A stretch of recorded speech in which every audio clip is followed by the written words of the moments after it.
the early 2000s, MySpace wasn't just a website. It was the website. The place where music, friends, and self-expression collided. At its peak, it was the most visited site in the United States, even surpassing Google. And then, it all disappeared. Today we're looking at the rise of MySpace, the moment Facebook stepped into the ring, and how a billion-dollar empire crumbled overnight. MySpace was born in 2003, created by Tom Anderson and Chris DeWolf, two entrepreneurs inspired by Friendster but frustrated by its limitations. They wanted something more customizable, something that gave users control. Unlike the clean, minimalist social media sites that we know today, MySpace was loud, messy, and unapologetically personal. You could pick your own background, add music to your profile, emd videos, and even write HTML code to make it look exactly how you wanted. It was social media without the corporate polish, a digital bedroom wall covered in posters, notes, and personality. And the magic worked. Within just 2 years, MySpace had 20 million users. By 2005, it wasn't just a social network.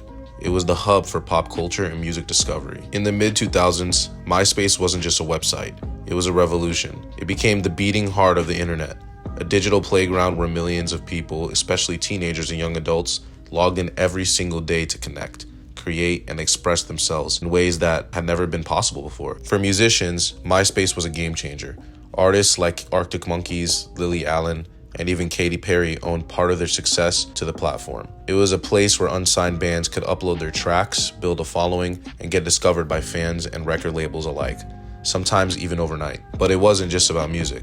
MySpace was where indie bands found their first fans, and where you nervously decided who would make it to your top 8 friends. That simple list became a social currency, a digital badge of honor, and sometimes a source of drama. The top 8 wasn't just a list. It was a statement. Who you placed in those coveted spots could say more about your friendships than any status update ever could. People agonized over the order, knowing that every move was public and could spark real-life conversations or confrontations. Friendships were tested, breakups were made public, and rivalries began over who got bumped down a spot. The top 8 could make or break relationships, and for many, it was the first taste of how online life could spill over into the real world. In 2005, the business world took notice. Rupert Murdoch's News Corporation saw the potential and bought MySpace for a staggering $580 million.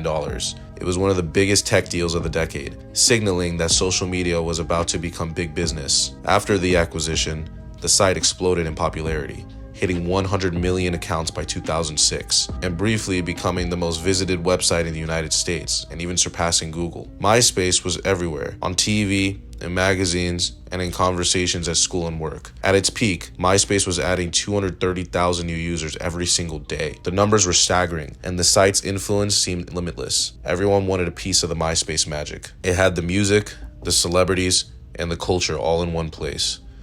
MySpace was where you discovered new bands, followed your favorite stars, and felt like you were part of something bigger, a global community built on creativity and connection. For a moment, it seemed unstoppable. But beneath the surface, trouble was already brewing. The digital world was changing fast, and MySpace would soon face challenges it never saw coming. While MySpace was busy dominating pop culture, shaping the way young people connected online and setting trends with its customizable profiles and music playlists, a quiet revolution was brewing elsewhere, and I'm sure you already know where this is going. In the background, a little-known site called Facebook was quietly growing on college campuses, spreading almost like a secret club among students at Harvard and quickly expanding to other Ivy League schools. Facebook offered something different, a clean, minimalist design, no flashing backgrounds or glittery graphics to distract you from what mattered most, your friends and your network. There is no music that auto-played when you opened a page, no chaos of emd videos or clashing color schemes. It felt professional, almost like it was built for the future and not just for fun. And that was the point. Facebook was designed to be more than just a place to hang out. It was a platform for real connections, with your real identity. At first, MySpace didn't take Facebook seriously. To them, it was just another niche site, limited to college kids and unlikely to threaten their massive user base. After all, they had over 100 million users. I can understand getting cocky myself at that point. That number to them seemed untouchable at the time, making MySpace the king of social media. Facebook, by comparison, had only a fraction of that audience, and its growth seemed slow and exclusive. But Facebook's strategy was deliberate. They started with universities, creating a sense of exclusivity and trust, and building a strong foundation among young tech-savvy users. In 2006, Facebook expanded to the general public, opening its doors to anyone with an email address and instantly broadening its reach to millions more. Instead of focusing on wild customization, Facebook prioritized usability, making it easy for anyone, regardless of age or tech skills, to join and navigate. It was like comparing a wild street party where anything goes to a well-organized networking event where you could actually hear yourself think and make meaningful connections. And for many users, especially older ones and professionals who valued privacy and simplicity, Facebook was the safer, easier choice. It wasn't just for teenagers anymore. Parents, teachers, and even grandparents started signing up, drawn by the platform's straightforward approach. More importantly, Facebook had something MySpace didn't: a clear, long-term vision for what social networking could become, and a plan to get there. Behind the scenes, Facebook's team was focused on building a platform that could adapt and grow, connecting people not just for entertainment, but for life. While MySpace was trying to be a catch-all entertainment portal, stuff with music, videos, games, and celebrity culture, Facebook doubled down on social connections, making it easier to find, connect, and interact with real people, not just bands or brands. The introduction of the addictive news feed changed everything, turning Facebook into a daily habit and setting the stage for the next era of social media. MySpace's decline wasn't just about Facebook doing things better. It was also about MySpace making critical mistakes that ultimately sealed its fate. The story of MySpace is a cautionary tale about how quickly the digital landscape can shift and how even the biggest players can fall behind if they don't adapt. First, the site became too cluttered. MySpace gave users almost unlimited freedom to customize their profiles with backgrounds, music, videos, and flashy graphics. While this creative control was exciting at first, it quickly led to chaos. Customization was fun, but it slowed the site to a crawl. Many users loaded up their pages with so many widgets and auto-playing songs that it became a test of patience just to visit a friend's profile. Some pages took so long to load that visitors simply gave up. The user experience suffered, and people started looking for alternatives that were faster and easier to use. Second, the platform failed to innovate.